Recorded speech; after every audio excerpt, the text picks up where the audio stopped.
ফের কি দুর্যোগ? দুর্যোগের অশনি সংকেত, সাইক্লোনের অশনি সংকেত কি দেখা যাচ্ছে? সেই বিষয়টাই কিন্তু জোরালো হচ্ছে। ফের দুর্যোগের ঘন্টা বেজে গিয়েছে, ধেয়ে আসছে সাইক্লোন। ডানার পর এবার ঘূর্ণিঝড় ফিঞ্জাল। তাহলে কি ফের লন্ডভন্ড হতে পারে বাংলা? কোথায় কি অবস্থায় রয়েছে এই ঘূর্ণাবর্ত? কতটা প্রভাব পড়বে তা নিয়ে চিন্তায় আবহাওয়াবিদরা। এমনিতে উত্তর দিক থেকে কনকনে ঠান্ডা হাওয়া আসতে শুরু করেছে, আর তার মধ্যেই নয়া ঘূর্ণিঝড়ের খবর সামনে এসেছে।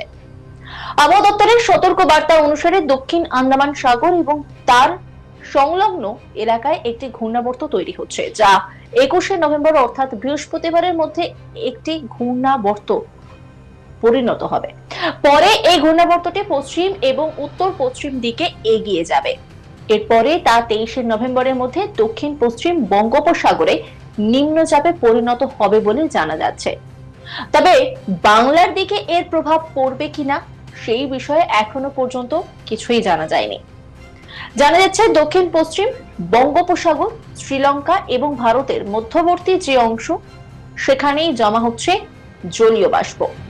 আর তা আগামী 48 ঘন্টায় এই জলীয় বাষ্প আরো ঘনীভূত হবে। তারপরে তামিলনাড়ু এবং অন্ধ্রপ্রদেশের উপকূলবর্তী এলাকায় এই ঘূর্ণিঝড়ের প্রভাব পড়বে। এর প্রভাবে তামিলনাড়ু সহ উপকূলবর্তী অন্ধ্রপ্রদেশে ভারী থেকে অতি ভারী বৃষ্টি হতে পারে বলে জানা গিয়েছে।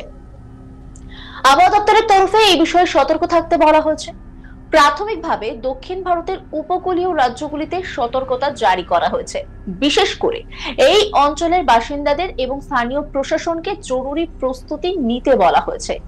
এছাড়া মৎস্যজীবীদের সমুদ্রের কাছাকাছি না যেতে বলা হয়েছে, মানে নিষেধাজ্ঞা জারি করা হয়েছে, এবং সমস্ত জলযানগুলোকে নিরাপদ স্থানে সরিয়ে নিতে বলা হয়েছে। পশ্চিমবঙ্গে আবহাওয়া প্রধানত শুষ্ক থাকার সম্ভাবনাও বেশি রয়েছে। তাপমাত্রার বড় কোনো পরিবর্তন নেই বললেই চলে, অর্থাৎ যে ঠান্ডা অনুভব হচ্ছিল সেটাই হবে আগামী কয়েকদিন। সেই সঙ্গে ন্যূনতম তাপমাত্রা বাড়ার সম্ভাবনা নেই। হাওয়া অফিস সূত্রে খবর, এই মুহূর্তে স্বাভাবিক থেকে 2 ডিগ্রি মতো নিচেই রয়েছে ন্যূনতম তাপমাত্রা। ইতিমধ্যে আমাদের পশ্চিমবঙ্গে উত্তর পূর্ব দিক থেকে হাওয়া প্রবেশ করছে, তার ফলে আবহাওয়া শুষ্কই থাকার সম্ভাবনা রয়েছে আগামী কয়েকদিন, এই পূর্বাভাস আবহাওয়া দপ্তরের। এই মুহূর্তে ন্যূনতম তাপমাত্রা বিরাট পরিবর্তনের কোনো সম্ভাবনা নেই বলেই জানিয়ে দিয়েছে হাওয়া অফিস।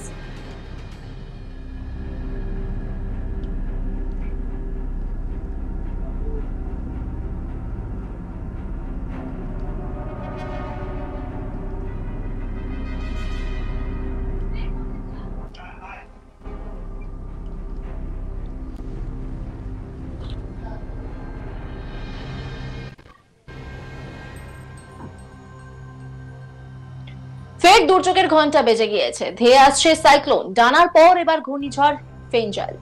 তাহলে কি ফের লন্ডভন্ড হতে পারে বাংলা? কোথায় অবস্থান করছে এই ঘূর্ণাবর্ত? কতটা প্রভাব পড়বে এই বাংলায় তা নিয়ে কিন্তু রীতিমতো চিন্তিত আবহাওয়াবিদরা। এমনিতেই উত্তর দিক থেকে কনকনে ঠান্ডা হাওয়া আসতে শুরু করেছে, আর তার মধ্যেই নয়া ঘূর্ণিঝড়ের খবর সামনে এসেছে।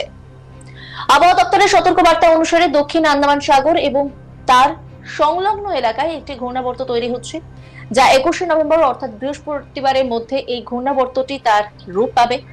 পরে এই ঘূর্ণাবর্তটি পশ্চিম এবং উত্তর পশ্চিম দিকে এগিয়ে যাবে। এরপরে তা 23শে নভেম্বরের মধ্যে দক্ষিণ পশ্চিম বঙ্গোপসাগরে নিম্নচাপে পরিণত হবে বলে জানা যাচ্ছে। তবে বাংলার দিকে এর প্রভাব পড়বে কিনা সেই বিষয়ে এখনো পর্যন্ত কিছুই জানা যায়নি। জানা যাচ্ছে দক্ষিণ পশ্চিম বঙ্গোপসাগর, শ্রীলঙ্কা এবং ভারতের মধ্যবর্তী যে অংশ, সেখানেই তৈরি হচ্ছে এই ঘূর্ণাবর্ত, জমা হচ্ছে জলীয় বাষ্প। আর তা আগামী 48 ঘন্টায় এই জলীয় বাষ্প আরো ঘনীভূত হবে। তারপরে তামিলনাড়ু এবং অন্ধ্রপ্রদেশের উপকূলবর্তী এলাকায় এই ঘূর্ণিঝড়ের প্রভাব পড়বে। এর প্রভাবে তামিলনাড়ু সহ উপকূলবর্তী অন্ধ্রপ্রদেশে ভারী থেকে অতি ভারী বৃষ্টি হতে পারে বলে জানা গিয়েছে। আবহাওয়া দপ্তরের তরফে এই বিষয়ে সতর্ক থাকতে বলা হয়েছে। প্রাথমিকভাবে দক্ষিণ ভারতের উপকূলীয় রাজ্যগুলিতে সতর্কবার্তা জারি করা হয়েছে। বিশেষ করে এই অঞ্চলের বাসিন্দাদের এবং স্থানীয় প্রশাসনকে জরুরি প্রস্তুতি নিতে বলা হয়েছে।